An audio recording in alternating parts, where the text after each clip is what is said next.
Hallo und herzlich willkommen. Hier sind der Johnny Und der Philipp. vom PLW-Team. Wir erzählen euch heute was über einen Film, den wir letztes Jahr gedreht haben, nämlich 1916 oder auch Debut. Debut. Wir sollten es bei 1916 belassen, da weiß Ja. mir jeder Bescheid. Ja, kleine Anekdote zu dem Film. Wir haben eigentlich ursprünglich einen anderen Film geplant, aber wir haben abends festgestellt, oh, es schneit ja. Also mussten wir improvisieren und einen komplett neuen Film aus dem Boden stampfen.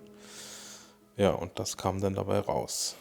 Also man muss auch dazu sagen, es hatte tatsächlich so überraschend geschneit, dass ich mit dem lieben Schewski schon im Auto saß und auf halber Strecke dann der Anruf von Johnny kam, dass wir das Projekt unter Umständen absagen müssen. Wir konnten dann aber zum Glück noch so viele Uniformstücke, sprich Mäntel und ähnliches organisieren, dass dieses Filmprojekt dann in dieser Notlösung trotzdem umgesetzt werden konnte. Ja, wir sehen hier, wir haben das erste Mal mit Philipp gedreht und das Thema war natürlich Erster Weltkrieg und wir hatten zum ersten Mal auch eine MG-Scharfschützeneinheit, also eine Einheit, die ich vorher ehrlich gesagt gar nicht kannte. Ja, genau. Also wir kannten uns vorher noch nicht. Das Ganze ist im Endeffekt ja darüber entstanden, dass ich euer YouTube-Video zu 1914 zum Ausmarsch kritisiert hatte. Und ulkigerweise kam darüber dann der Kontakt zustande. Und auf dieser Basis haben wir uns dann kurz geschlossen, haben eine Zeit lang uns darüber unterhalten, was alles an Equipment vorhanden ist und welche Möglichkeiten wir zur Verfügung haben, um so ein Filmprojekt zu realisieren. Und das war dann schlussendlich das Ergebnis. Ja, wir sehen hier auch den Peter, den wir vom PLW History Kanal schon kennen und natürlich Tristan hat hier eine Hauptrolle gespielt und dieses Mal war auch wieder Adrian mit von der Partie, den ihr aus den älteren Filmen noch kennt. Und ja, es war ziemlich kalt am Dreh und ziemlich windig. Und wir hatten Glück, dass wir echt viele Leute hatten, die uns da echt gut unterstützt haben. Ja, also das Wetter war wirklich eine Herausforderung. Es war sehr nasskalt, da wir uns so auf der 1-Grad-Grenze bewegt haben. Das bedeutet, morgens lag noch alles relativ voll mit Neuschnee, mit frischem Schnee. Und so im Laufe des Drehtages schmolz dieser Schnee immer mehr weg und wurde zu Matsch. Das hat sich aber eigentlich relativ gut durch gute Zusammenarbeit und durch gute Koordination dann zum Schluss zu einem relativ guten Ergebnis meiner Meinung nach vereinbaren lassen. Zu der Szene kann man auch sagen, Tristan hatte zuvor eine Erkrankung, eine Lungenerkrankung und musste tatsächlich an dem Tag noch rumrennen und war nach jedem Sprint halt total im Eimer. Also hatten wir echt Glück, dass er da nicht zusammengeklappt ist. Und wir hatten auch bei dem Dreh wieder mal endlich eine Drohne für einen Shot, was auch sehr, sehr cool ist und was man nur am Anfang des Films sieht. Man muss eine Drohne ja nicht überstrapazieren.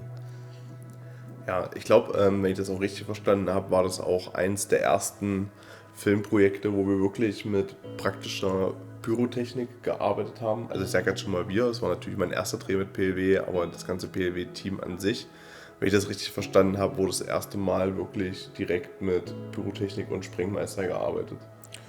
Genau, also vorher war das wirklich alles digital und das war natürlich super cool.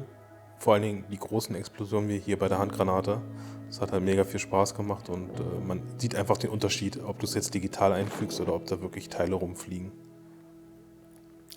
Genau, also die Uniform und Ausrüstung, die wir hier sehen, die haben wir nach bestem Wissen und Gewissen zusammengestellt.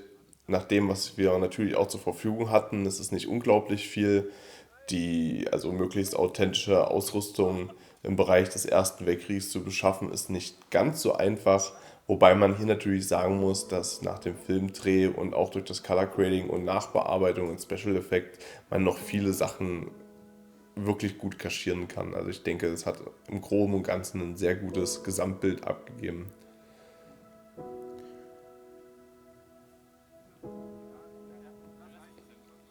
Ja, hier sehen wir zum Beispiel auch den ganzen Dreh mit dem Stellungsbau. Wir mussten ja dramatisch sterben und das haben wir, ich glaube, es war mein erster Filmtod, den ich miterlebt habe. Und wir haben diese Szene bestimmt 3-4 Mal gedreht, bis sie zum Schluss dann zufriedenstellend war.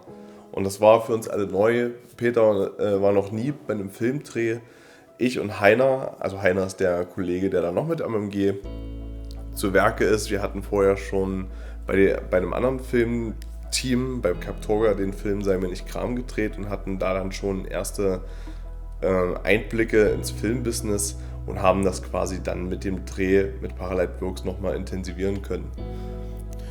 Ja, was man auch sagen kann, ist, dass Tristan und Adrian hier, wie gesagt, die Hauptrollen spielen und es ist echt schön zu sehen, die Entwicklung, denn Tristan ist natürlich kein Schauspieler und Adrian auch nicht, aber dadurch, dass sie halt so bestimmte Rollen immer und immer wieder gespielt haben, können sie auch diese halt immer besser verkörpern und immer mehr Emotionen im Schauspiel rüberbringen.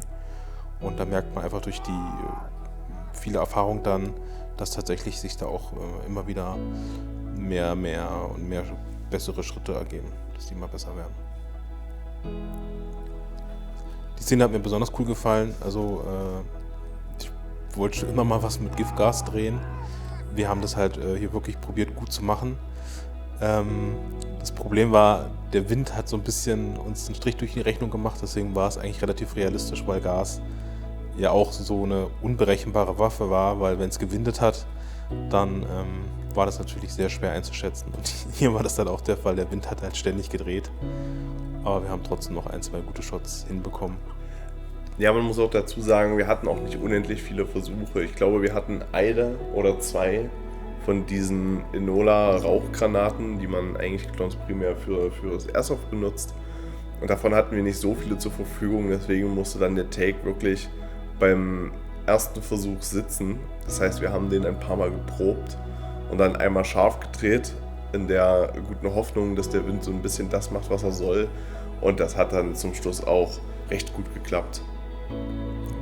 Einen kleinen Fehler sieht man hier, dass dann quasi einer der Darsteller hat hier den Erster Weltkriegsmantel an den frühen, ne? Mit den roten Kragenspiegeln. Ja genau, das ist der Mantel 08. Also sprich, nicht das direkte, aber eins der Vorgängermodelle zum Einheitsmantel M15, wie ihn da der Rest der Truppe trägt. Wobei man hier jetzt natürlich argumentieren könnte, dass das ein Reservist ist. Oder ja, also entweder von einem Reserveregiment oder einfach ein älteres Semester, der diesen Mantel noch hat. Also man kann sich das schön argumentieren, aber so wie Peter den hier trägt, einfach den Einheitsmantel 15 mit dem Reseda-grünen Kragen, wäre natürlich fürs einheitliche Bild schöner gewesen. Aber gut, man arbeitet mit dem, was man hat.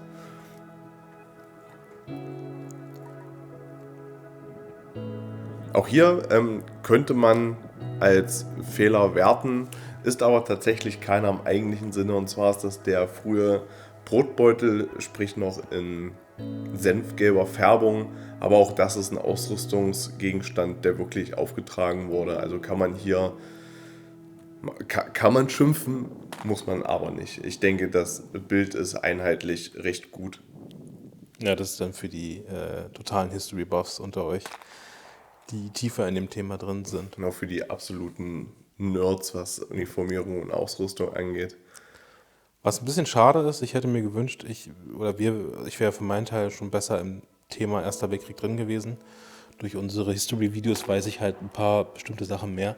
Und man hätte hier vielleicht sogar wirklich auch durchaus nochmal richtige Sturmtruppen zeigen können, wenn man die Sachen gehabt hätte. Das hätte sich, glaube ich, für so eine Attacke vielleicht ganz gut angeboten.